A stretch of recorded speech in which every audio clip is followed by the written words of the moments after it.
ഉണ്ടാക്കുന്നത് ഒരു ബാർബിക്യൂ ചിക്കനാണ്. അതിന് ഞാൻ എൻ്റെതായ മസാലയാണ് ഉണ്ടാക്കിയിട്ടുള്ളത്.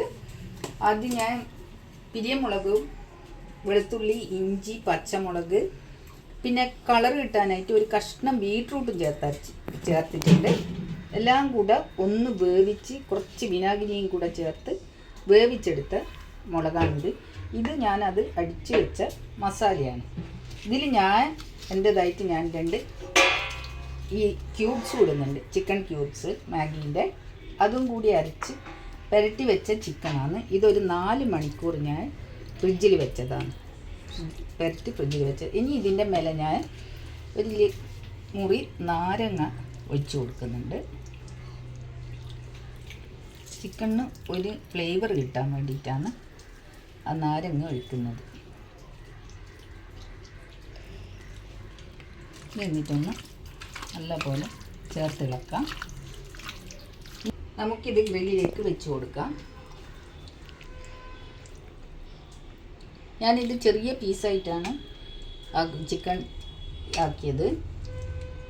അധികം വലിയ പീസാകുമ്പോൾ അത് വേവെല്ലാം കുറച്ച് ഇതായിപ്പോവും. അതുകൊണ്ടാണ് ചെറിയ പീസാക്കി എടുത്തത്. ഞാനിതെല്ലാം ഇവിടെ നിരത്തി വെച്ചിട്ടുണ്ട്. ഇനി നമുക്കിത് കനലിലോട്ട് വെച്ച് കൊടുക്കാം.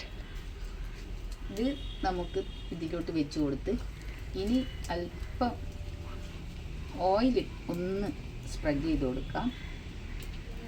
ഞാൻ ഇതിലോട്ട് കുറച്ച് ഓയിൽ സ്പ്രെഡ് ചെയ്ത് കൊടുക്കുന്നുണ്ട്.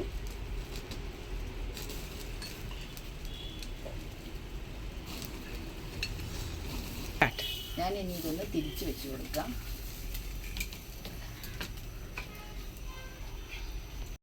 ഇനി നമുക്ക് ഇതിൽ നിന്ന് മാറ്റാം.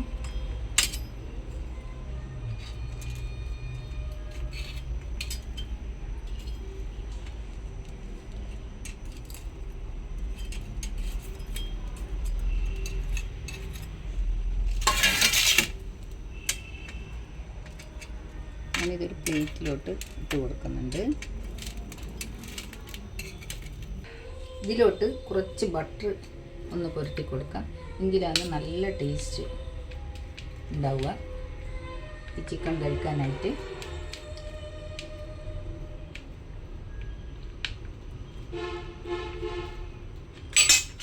എല്ലാവരും ഒന്ന് ഇതേപോലെ ഒന്ന് ഉണ്ടാക്കി നോക്കണം. നല്ല ടേസ്റ്റാണ് ഈ ചിക്കണിന്. ഞാൻ ഇതിൻ്റെ കൂടെ പൈനാപ്പിൾ ഒന്ന് പാൻ ഫ്രൈ ചെയ്ത് വെക്കുന്നുണ്ട് ബട്ടറിൽ. നല്ല ടേസ്റ്റ് ആയിരിക്കും ഇതിൻ്റെ കൂടെ കഴിക്കാനിത്.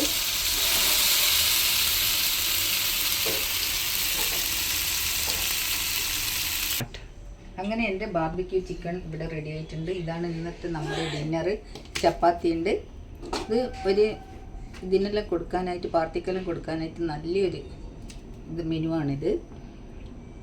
കൈതച്ചക്കയും ഈ ചപ്പാത്തി അല്ലെങ്കിൽ പൊറോട്ട നാൻ എന്ത് വേണ്ടിയിട്ടും കഴിക്കാം. നല്ല സ്വാദാണ്. എല്ലാവരും ഒന്ന് ട്രൈ ചെയ്ത് നോക്കണേ.